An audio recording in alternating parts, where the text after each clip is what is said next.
you've also got to prepare your teams for disruptions, right? You've got to build these healthy companies and cultures because sometimes the disruptions happen to you. So while we built a disruptive business, there are things beyond our control that are going to disrupt us. And if you've got those core values and you've got that solidified business, you can kind of withstand that stuff. So if you're in growth mindset and disrupting yourself, if you're building this disruptive business like all CEOs are trying to do, like what's my lane out there, but then preparing foundationally for your team to be ready because some disruptions are just going to hit you like a hurricane.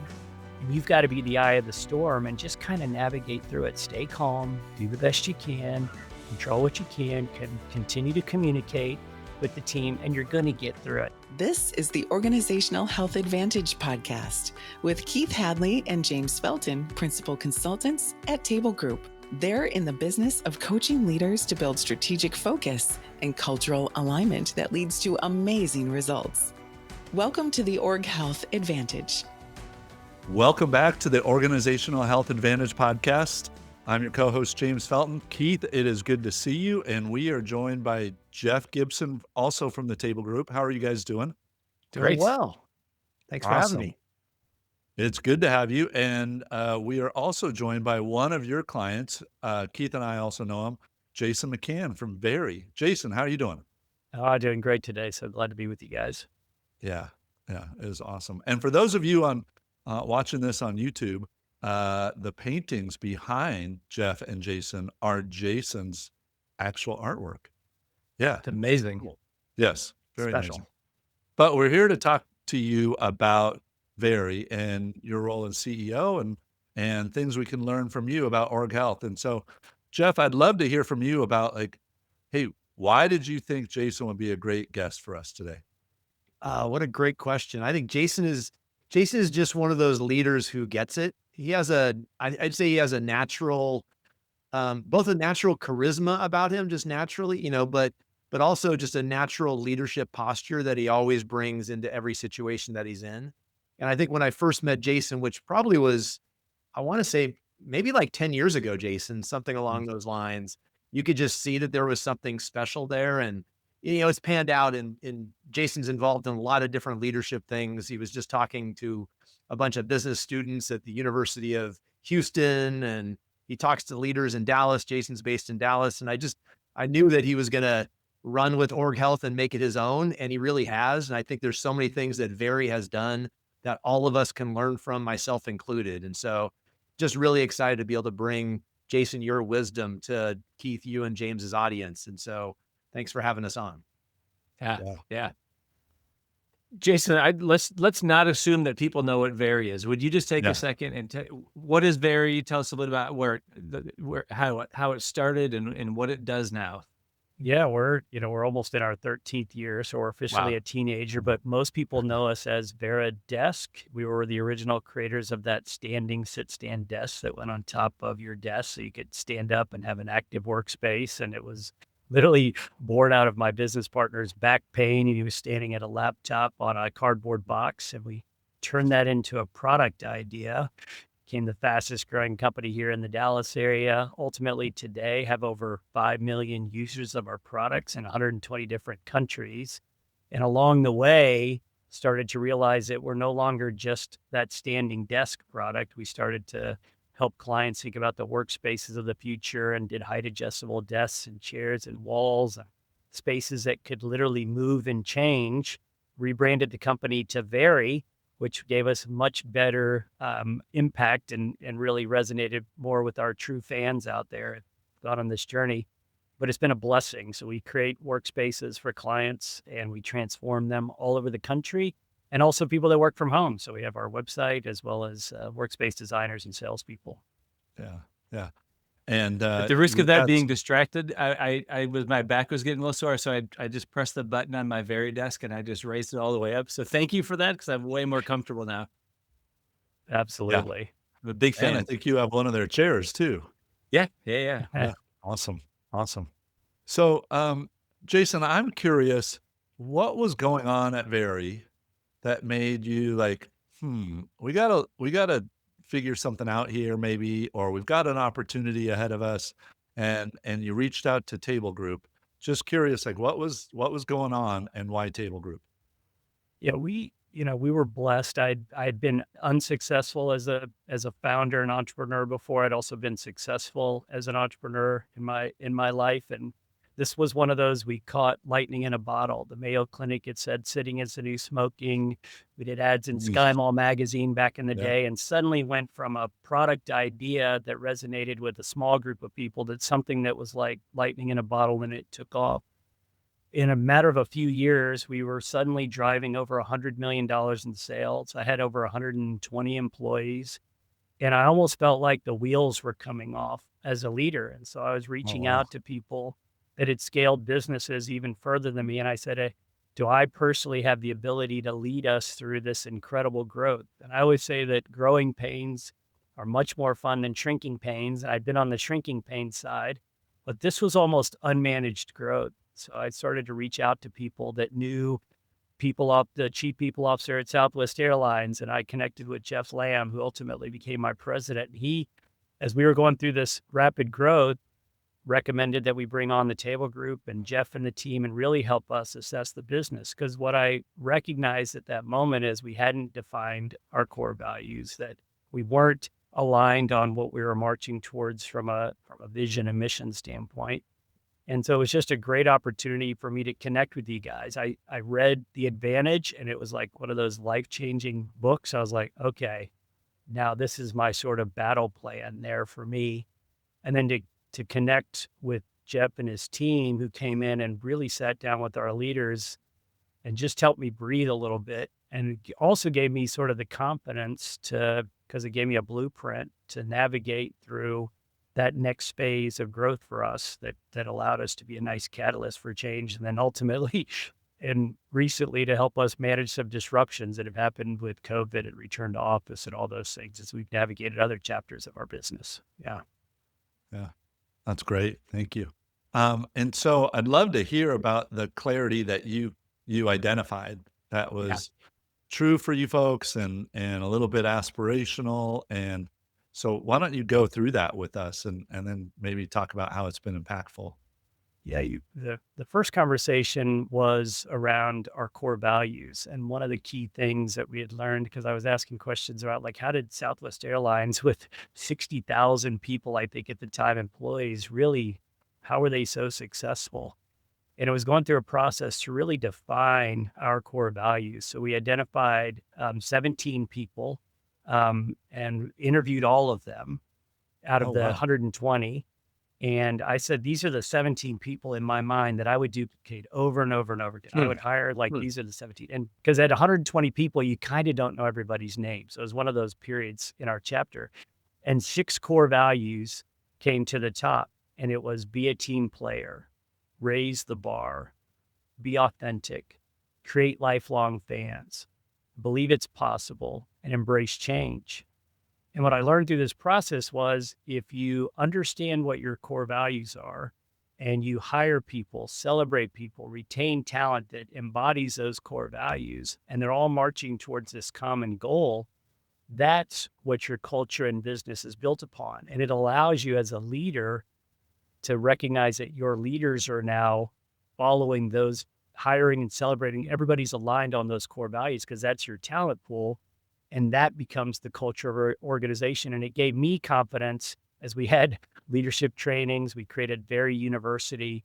It became one of those key pillars of the business. So we went through a process with your team and went through the book, went through the fixed questions, and started to go through these things. When we started our journey, we said we're going to help clients create happier, healthier, more productive workspaces. That was the why do we exist in the very, Mm. very early days when we had our first customers. But we were becoming so much more than that. We were literally monetizing the transformation of workspaces through workspace design. But that's not a why. But we ultimately were today creating workspaces that elevate people because it wasn't only just health and wellness around standing and being active in the workspace.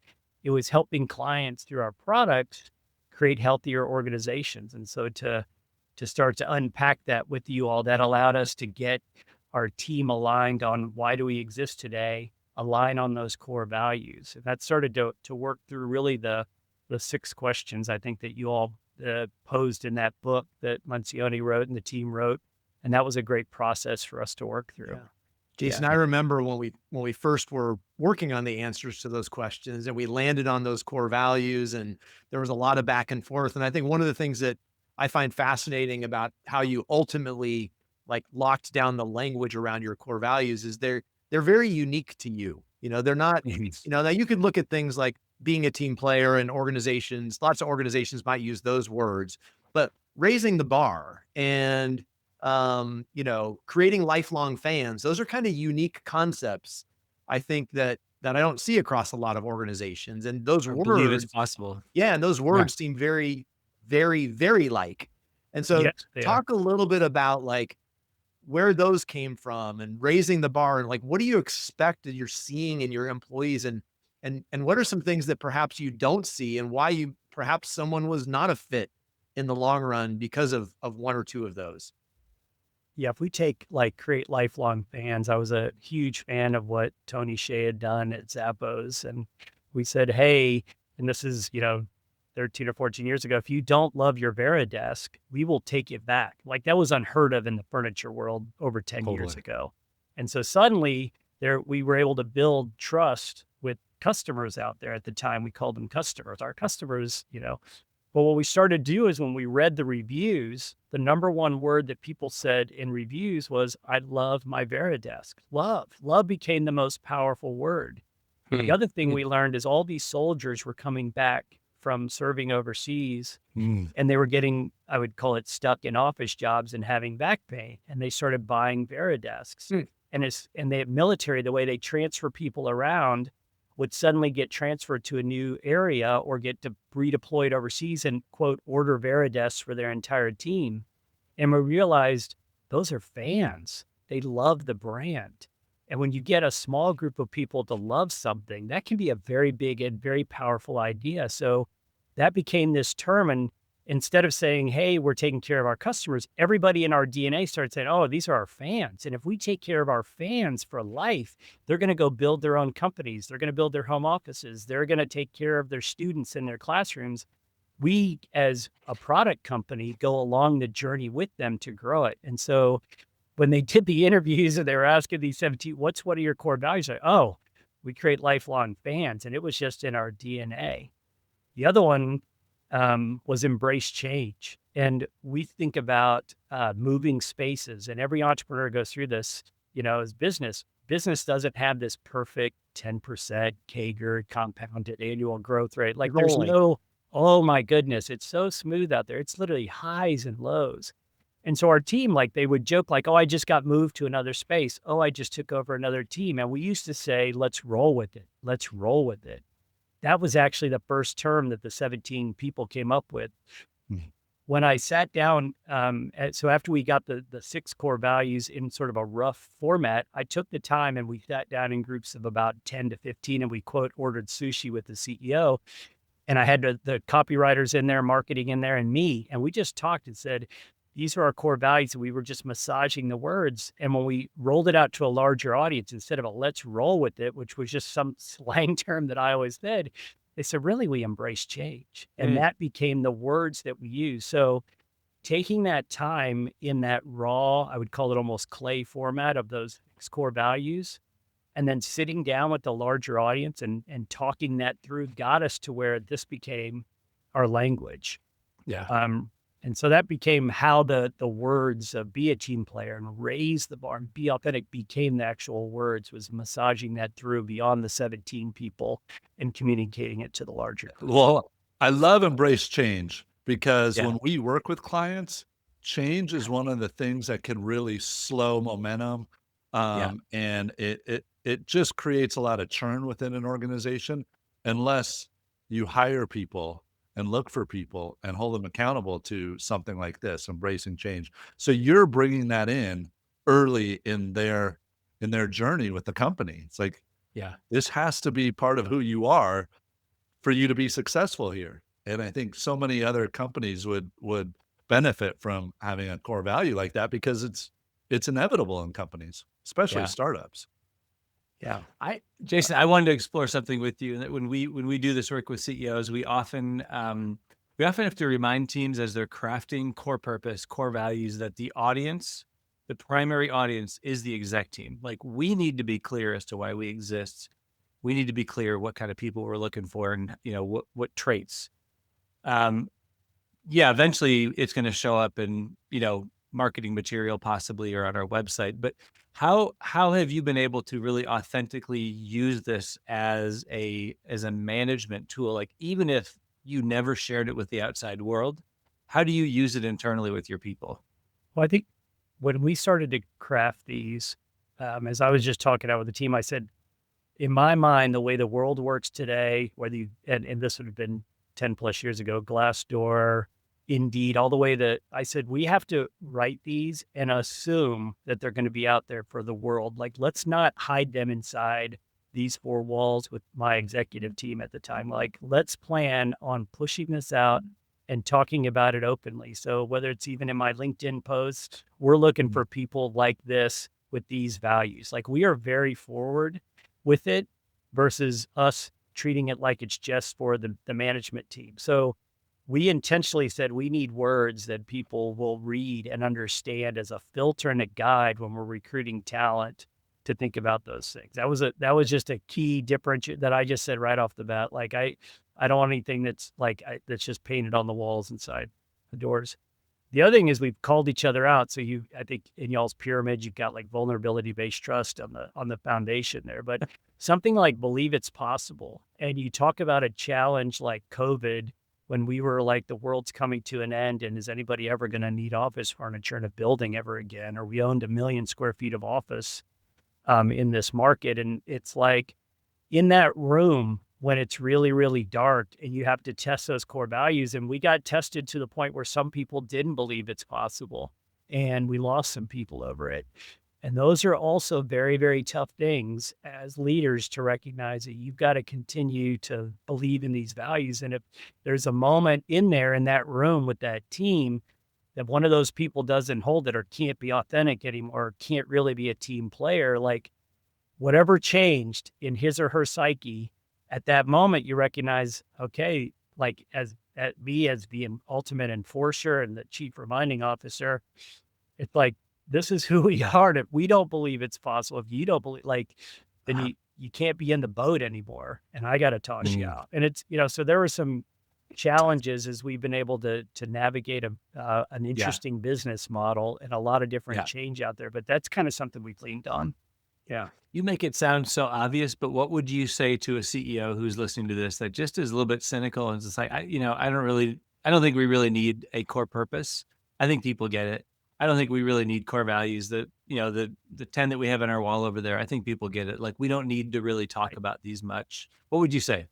Well, that's how I used to think, I would say. And then there's a point at which it doesn't work. And for me, it was at literally 100 million plus in revenue and 120 people. Like, at that moment, I was coming off the rails, and it was just causing too much stress in my personal life. I wasn't sleeping, and we're making money, but I was like literally having anxiety. So for me, that's when I recognized why people were asking for it. I didn't know everybody's name, or who were they hiring to? What are we even talking about at Vari University? Like, to recognize if you want to scale at a much larger size. And so as I talked to these, I got to just ask other CEOs that were kind enough to take a 10-minute call with me, and they would ask me, well, like, what are the values that you're hiring to?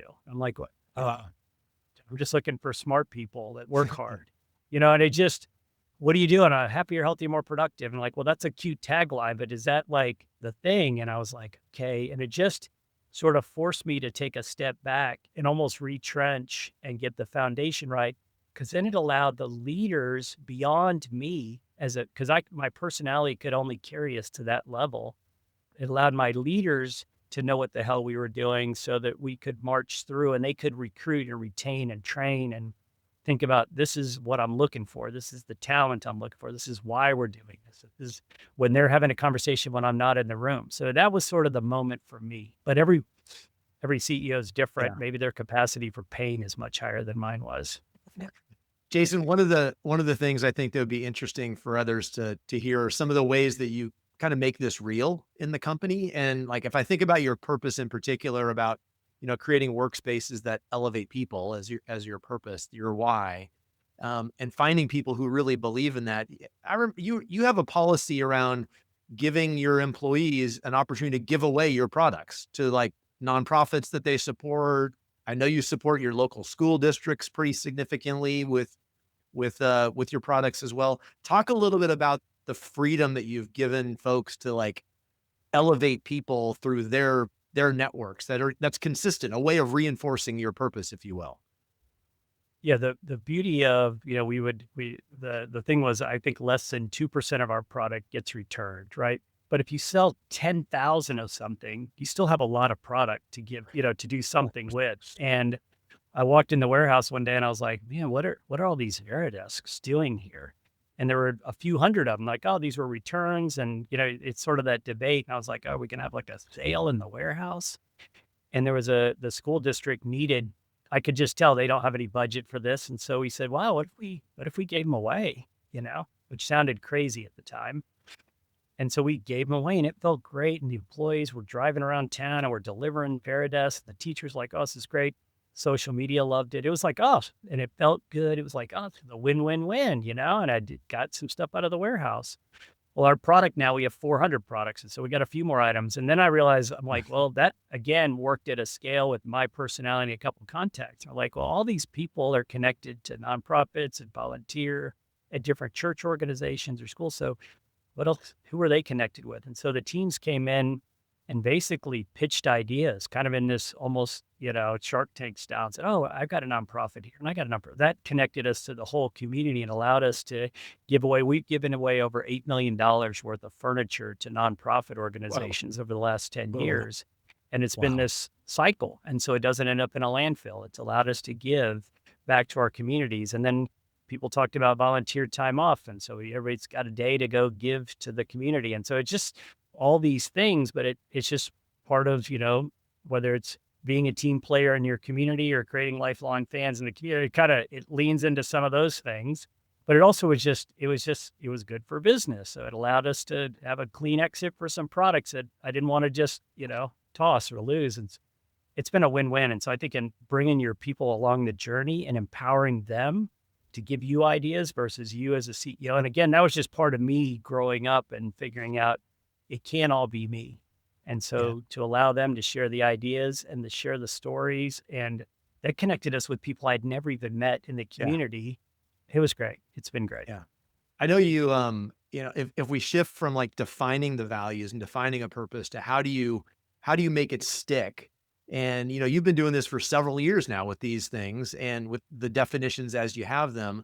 It's sometimes, and I'm looking at James and Keith as I'm asking this question, is we'll come across clients who be like, okay, I think it's time to change them, And so talk to us a little bit about how do you keep it alive? How are you constantly, you said you're the chief reminding officer. And I remember in your first office space that you're no longer in, you had like this stage kind of right out in the middle of all of your, they weren't cubes because these were your very walls. That you would have every employee come together on a regular basis. Talk to us about the cadence in which you reinforce this, you remind it, and how does it not grow old for you or your people? Well, I think, one of y'all or Patrick coined the chief reminding officer. I read in one of the books. I was thinking, I was like, and I literally was like, okay, that is my job. And if I don't want to do that job, then I don't get to be CEO. Like, I kind of look at it like that's just one of the jobs. And if you don't want to do it, then it's time for somebody else to be the leader. And so that just was like my personal thing as I've thought about these particular things. On what we did was we took the advantage. We took the 6 questions. I got up on stage. We said it. And what we do now, I would say every quarter or ish, literally, we will just thread the entire 6 questions back into one of my all hands meetings. And so it's that gentle reminder.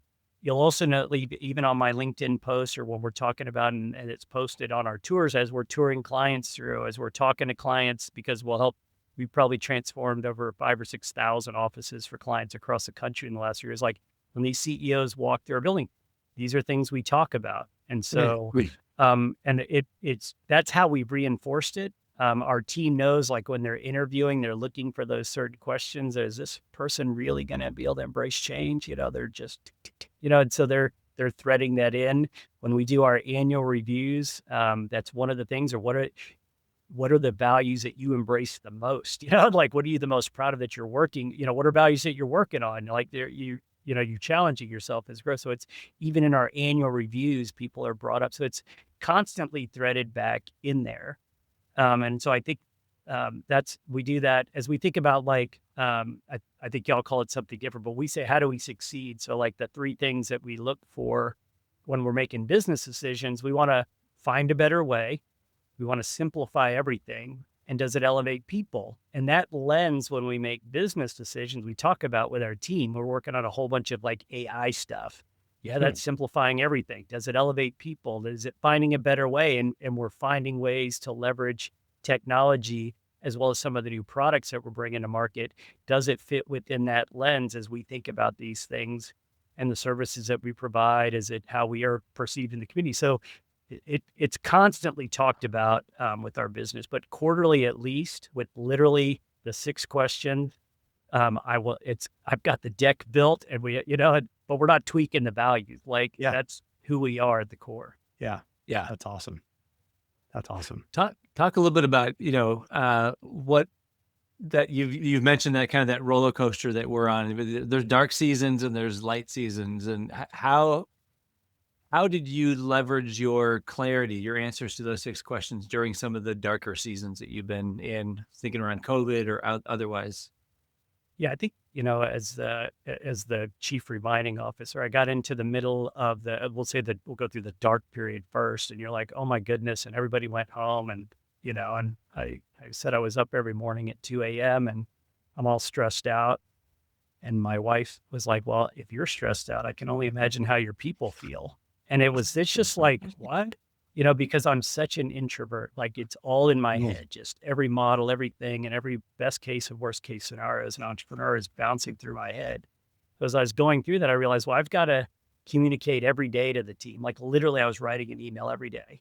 And then I did all hands Zoom calls, Teams calls every Monday. And I was like, and this was kind of pre-rallying cry, but this literally was our rallying cry. I just thought to a story that connected and resonated with me in this moment, was, the story about we're going to keep rowing until the wind catches our sails.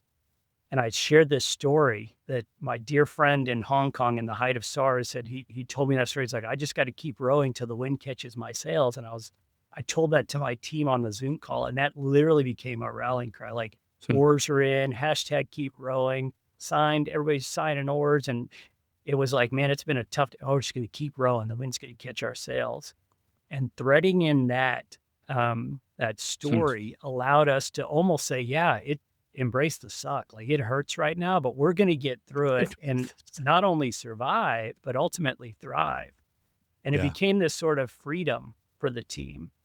And so I think as you go through these moments when you can be authentic and vulnerable and just tell them what you're going through, so that it's not just in your head as a leader, it allows the team to breathe just a little, and also allows them to help you get ideas on how to get through it, because it's not going to be you alone. It's going to take all of you. But the values got tested, but nothing changed, right? It's like, we can still create spaces that elevate people and do the right thing out there. That didn't change. It became like, okay, we're going to simplify things, find a better way, elevate. Like, okay, we just kept going. And so I think that's allowed us to keep going. We've told the pound the rock story, right? Where you pound the rock for the 99 times and it doesn't break until the 100th. And we had a sledgehammer and we're going to pound the rock. During those dark moments, the team members have rallied around that stuff. And so I think that's how I think about the dark periods. As we've emerged and I would say not only survived all the craziness out there, but ultimately are now back in building a thriving business and navigating some other macroeconomic things that are curveballs.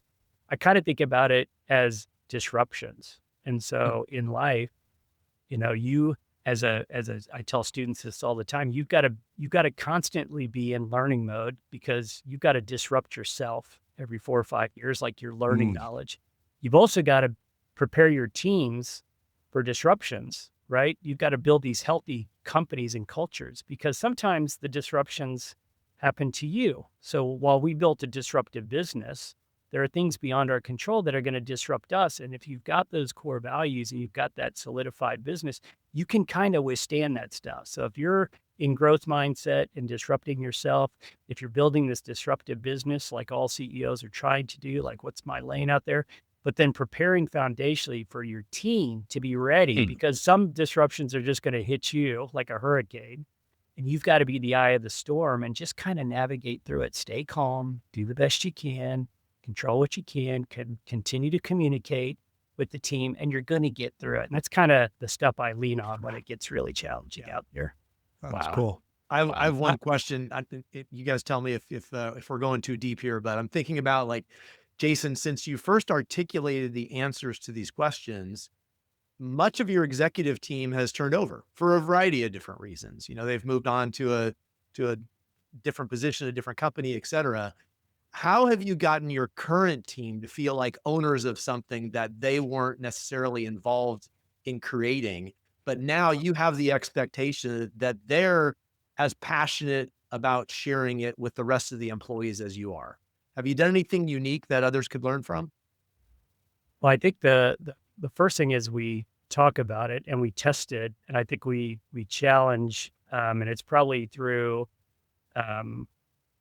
I don't think the values have been a challenge at all, and I think as we're thinking about what the future of work and what elevating people means, can we navigate that particular chapter, especially with the way AI and these disruptions are happening? So this team, I would say we're taking that to another level, and so we're talking about the revolutionizing of how workspaces are defined, designed, and delivered, like literally navigating that what we do right now piece of our business. And this team is cracking that code, and we're aligned on how do we crack that code.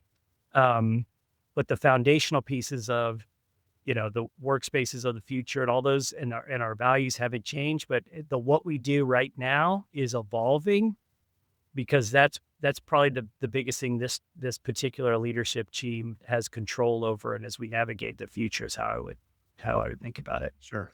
Got it. Jason, kind of along the lines of what you just asked, Jeff, you've talked about being vulnerable, being a chief reminding officer. How do you set that expectation for the people on your executive team to lead in that way? So we've talked about the clarity, but what about those 5 behaviors that we've talked about in a little bit? How do you set that expectation for your exec team to lead in a way that is similar to your leadership? I think as a leadership group, and I do my best to go first and talk about things that are on my mind. And again, as an introvert, sometimes I got to remind myself to actually speak it and say it, so it's not just noodling around in my brain. And so I work very, very hard at that, and to try to make sure that we're talking about it in the room and with everybody in there.